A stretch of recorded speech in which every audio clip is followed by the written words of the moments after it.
Bismillahirrahmanirrahim. Mari kita lanjutkan pembahasan algoritma dan struktur data pada materi algoritma pencarian. Dalam slide saya ini meliputi pencarian baik pada data acak maupun pada data terurut.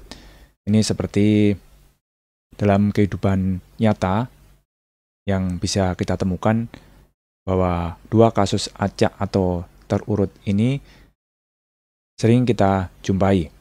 Misalnya saja kalau kita mencari buku ketika sedang ada di toko buku. Jika buku-buku itu diurutkan berdasarkan judulnya, maka kecil kemungkinan kalau pengarangnya juga urut. Demikian juga jika diurutkan pengarangnya, kecil kemungkinannya jika judul-judul bukunya itu urut. Nah, ini tergantung selera kita. Atau tergantung feeling kita. Apakah kita mau mencari buku berdasarkan pengarangnya yang sudah urut, atau berdasarkan judulnya yang masih acak. Namun, untuk pembahasan kita kali ini, kita batasi pada data terurut. Jadi, ini walaupun sudah disiapkan pada dua macam data tadi, karena pencarian pada data acak seharusnya sudah termasuk dalam pembahasan mengenai dasar-dasar algoritma perulangan, maka pada kesempatan ini sudah dianggap dikuasai, sehingga tidak perlu dibahas, dan yang dibahas adalah pencarian pada data terurut. Sebenarnya ada dua macam algoritma pencarian ini, yaitu pencarian pada struktur data yang linear, misalnya pada array list, dan pencarian pada struktur data pohon.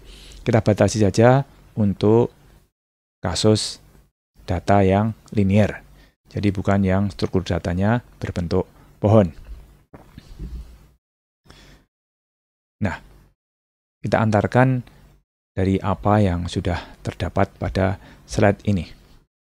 Pencarian diperlukan dalam kaitan dengan data yang sudah tersimpan.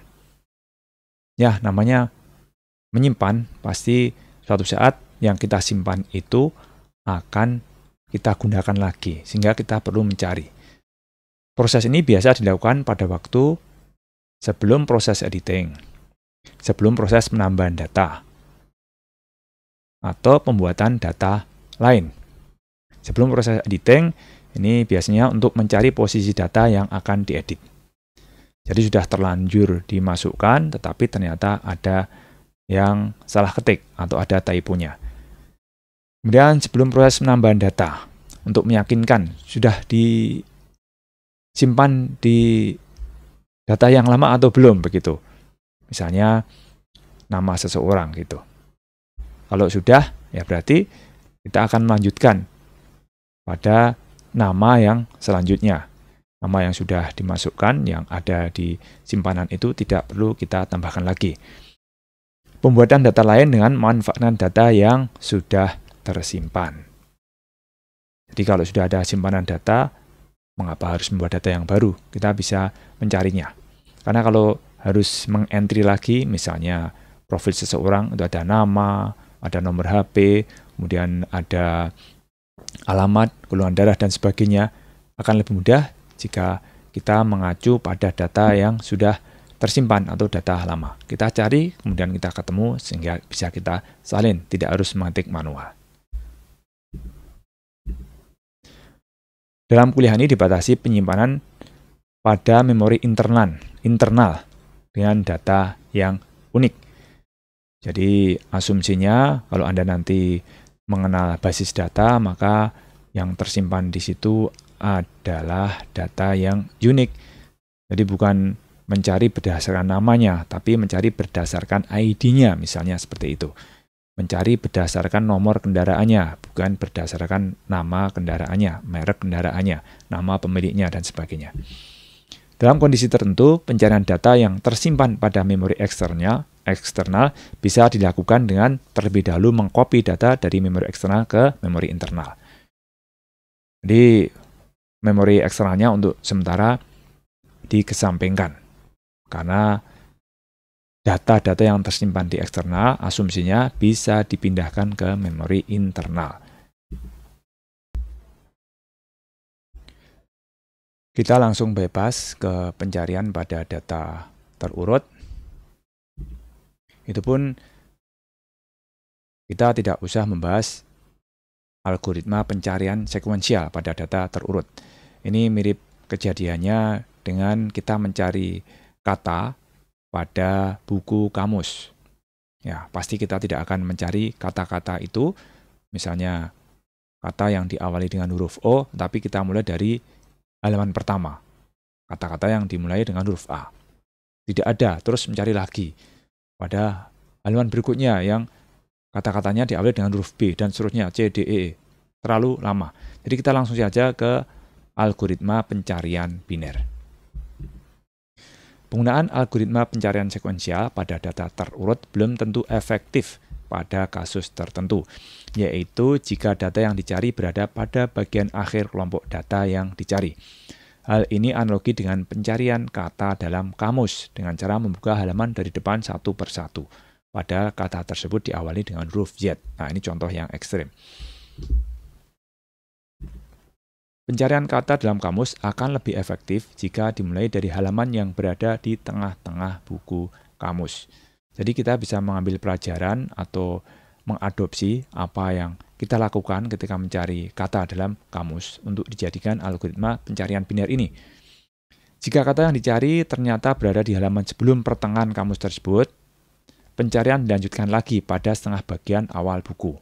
Kita buka tengah-tengahnya, ternyata kata yang dicari itu masih sebelum kata-kata yang ada di tengah itu. Kita mau mencari huruf O, kita buka, ternyata sudah sampai huruf T. Nah, berarti kan kita harus mencari sebelum T. Demikian juga sebaliknya. Kalau nanti kata-kata itu ada setelah halaman tengah-tengahnya, pasti kita akan lanjutkan pada sebagian atau separuh dari buku itu pada bagian selanjutnya. Nah, kita kembali ke proses pencarian kata tadi. Jika dia masih berada di antara data awal sampai data tengah-tengahnya. Pencarian dilanjutkan dengan membuka halaman tengah-tengah bagian awal buku kamus. Ya kan ada bagian awal, bagian akhir. Jadi kita lanjutkan lagi, kira-kira tengahnya lagi. Jadi kalau satu buku itu kira-kira seperempatnya. Jika ternyata belum ketemu, cara yang sama dilakukan untuk seterusnya sampai kata yang dicari ditemukan. Jadi hanya seperti itu. Jadi kalau dia ada di separuh akhir, maka yang separuh awal di skip. Kalau dia ada di separuh awal, yang separuh akhir di skip. Contoh misalnya, ini lebih real. Kita sudah punya kelompok data, himpunan data yang sudah urut seperti ini, dan kita mau mencari 45. Mungkin karena sedikit, ya tidak begitu kelihatan. Kita langsung bisa nemukan itu. Kita mau sekuensial pun dari sini juga bisa. Ini belum, ini juga belum, 4, 9 juga belum. Itu seterusnya, oh ketemu di sini. Tapi kalau datanya banyak, cara seperti ini pasti tidak efektif. Nah, prosesnya kalau kita ingin mengadopsi apa yang terjadi dalam pencarian kata di kamus, seperti ini. Kita cari data tengah-tengahnya. Tengah-tengah dari data ini adalah banyak data ini dibagi dua. Tentu saja pembagiannya dengan pembagian bilangan bulat. Jadi tidak ada kata setengah. Ini kebetulan sudah saya pilihkan banyak datanya 9. 1, 2, 3, 4, 5, 6, 7, 8, 9. Jadi tengah-tengahnya data kelima. Nah, data yang dicari kan 45 bandingkan dengan 18. Data kelimanya. Oh, ternyata 45 itu lebih dari 18. Jadi yang sebelum 18 ini kan bisa diabaikan. Kita konsentrasi ke yang sudah 18. Ini di skip. Nah, jadinya begini. Kita cari tengah-tengahnya di antara 4 data itu. 4 ya. Kebetulan kalau 4 itu dibagi 2 ya 2 gitu. Tapi sebenarnya ini nggak tengah-tengahnya. Karena Tengah-tengahnya 2,5 kan di tengah-tengah sini. Ini tengah-tengahnya kalau dilipat gitu ya. Nggak ada datanya. Ya, oleh karena itu kita harus mengingat bahwa elemen itu bilangan bulat. Jadi ini kalau dianggap tengah-tengah, pas 4 dibagi 2 ya 2, tengah-tengah, kesananya 1, kesananya 2. Nggak usah dipermasalahkan ya. Ini dianggap tengah-tengahnya. Jadi kalau tengah-tengahnya itu konsisten seperti ini, walaupun tidak imbang kanan kirinya, nggak masalah. Sekarang tengah-tengahnya adalah data kedua di sini ya. Jadi nggak usah semuanya, ke sini aja. Ini 30 dibandingkan dengan 45. Ternyata si 45 ada di kanannya, ya, seperti proses tadi. Di kanannya kebetulan ya. Jadi yang 25 bisa diabaikan. Sekarang concern di 30 sampai 90.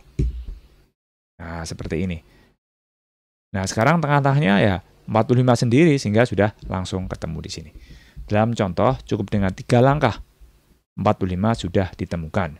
Jika dicari dengan algoritma pencarian sekuensial perlu 8 langkah. Ya, karena dari sana. Tapi kalau dari belakang ya hanya 2 langkah. Nah, oleh karena datanya sudah urut, kalau dilakukan secara sekuensial ya, tergantung posisinya ada di mana. Pasti lebih banyak tidak menguntungkannya kalau kita mencari data pada kumpulan data yang sudah urut atau himpunan data yang sudah urut, tetapi secara sekuensial akan lebih menguntungkan jika kita lakukan menggunakan metode pencarian biner. Nah, algoritmanya seperti apa memang sengaja tidak saya siapkan di slide ini, tapi kita akan beralih ke aplikasi demo visualisasi algoritma pencarian biner.